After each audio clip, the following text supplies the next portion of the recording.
Hello and welcome to everyone. Vladimir Vladek, the Bulgarian cowboy, and it's time to talk. Well, for me, this is a big fight. A fight of two. One upcoming legend, one a real vet of this lovely sport. It's the clash between Sean O'Malley and Eddie Wineland.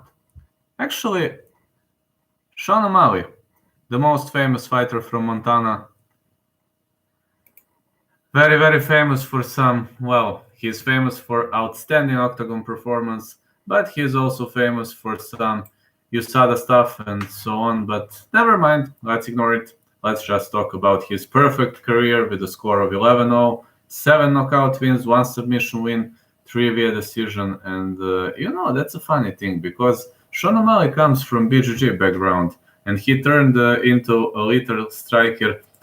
When I look back at his amateur MMA career, the majority of his fights were finished via submissions or so on. But as he turned pro, he really transitioned into a fabulous striker, into a very entertaining striker. He learned spinning hook kick, he learned head kick, he learned everything. And he is really all-rounded mixed martial artist. Against Jose Alberto Quinones in his last fight, he just knew everything. He anticipated every Quinones move. He knew what to do. He was very aware of his opponent's abilities, movements, and such things. And in UFC, he has victories over undersucumted Jose Alberto Quinones and, don't forget the one against Arian Ware via unanimous decision. But never mind, in LFA, when I watched him against, I believe it was David Nuzo, I think, not sure. It was LFA tournament when he landed that nasty spinning hook kick. I was like, wait, this guy comes from BJJ background. I was like, all right, man, all right. But it was awesome, it was just awesome to watch this guy. Now Eddie Wineland, the real legend of this sport. Even back when I was a kid, when I was in college, Eddie Wineland was competing. And when I was actually 15 or 16 years old, he kicked off his fighting career. Then he reached WEC and UFC. Even when I was at the young age, 2011, he inked that UFC contract. He competed at WEC for a very long time. And he is Eddie Wineland is kind of all-arounder, great fighter from Indiana. He's kind of BJJ blue belt maybe, but he's good in striking, he's good in grappling, he's good in takedowns, and he can really put on a show, Despite the guy comes from wrestling background, he can really give you a hard time. The former WEC bantamweight champion and the former Total Fight Challenge bantamweight champion. Well, he is a real pick for an entertaining fight because he's always ready to fight. He's always ready to go forward. He's ready to leave his heart on the pitch, He's ready to brawl, to fight. He's ready to give you the best performance ever. He'll do this in every single match. He'll fight until the last dime bell. Until the end, he's gonna fight. And that's the reason why I liked Eddie Wineland. Now to take a look at brief analysis. Even at the beginning of his career, WEC, I remember still that fight against George Roop and against Vilkan Pucano.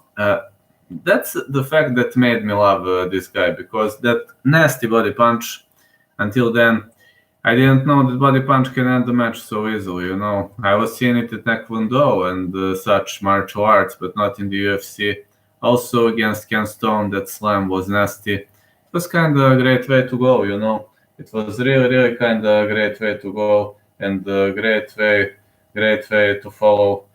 And yes, I'm pretty much very happy to see this guy, because it gets me back, in that classic time when I was, don't want to sound funny, but I was a horny kid back then, And Eddie Wineland gets me back in that time, And when he fought against Ham Barao, that taekwondo spinning back kick landed to his head, and it was awesome, Then he has victories over Frankie Sands, Takeya Mizugaki, and Grigory Popov at 2019.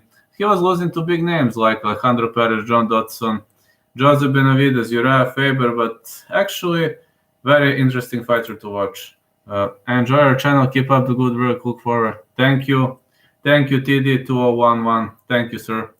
And now let's do a brief analysis. Sean O'Malley is undefeated. That's true. But with Eddie Wineland, I like to call this guy an old fox, because he really is a fox. You can't predict him. There's no chance to predict him. When Sean O'Malley fought Andre Sukumtat, Jose Alberto Quinones, he was basically, he was doing the same strategy over and over, but it was very, very effective strategy. It was very effective and very good strategy. Against Eddie Wineland, you can't go via same strategy because he'll go for the finish. I know the way Eddie Wineland fights. He is not waiting, and he is not a tactical dude. He'll go for the finish. He'll go to finish the opponent at all costs by any means. Against Brian Caraway, Joseph Benavidez, Uriah Faber, he was going for the finish just like against John Dodson, Alejandro Perez, but his opponents were staying away from him, and they defeated him in a tactical outwar. So his stamina, well, it's not the best. I'm not going to lie to you. I enjoyed Eddie Wineland especially because he was finishing people, because he was going in for the kill. He was going for all or nothing. Sean O'Malley on the other side is a tactician, and one of the smartest tacticians I've ever seen. Yes, he goes for the finish sometimes. He goes, not often, but he goes. Last time, he is more a tricky counter dude, but he goes for a finish against Alfred Kashakian, I think, at Dana White Contender Series. He finished via knockout, yes, but he's a tactician, a really, really good tactician. And against Jose Alberto Quinones, he landed that nasty head kick, which kind of turned the lights out. But he had a game plan. Against Eddie Wineland, Eddie will go to brawl. Eddie will brawl. Eddie will try to brawl, try to go to fight. He'll go for all or nothing. That's Eddie Wineland. So which way is this going to go? I think Sean O'Malley is...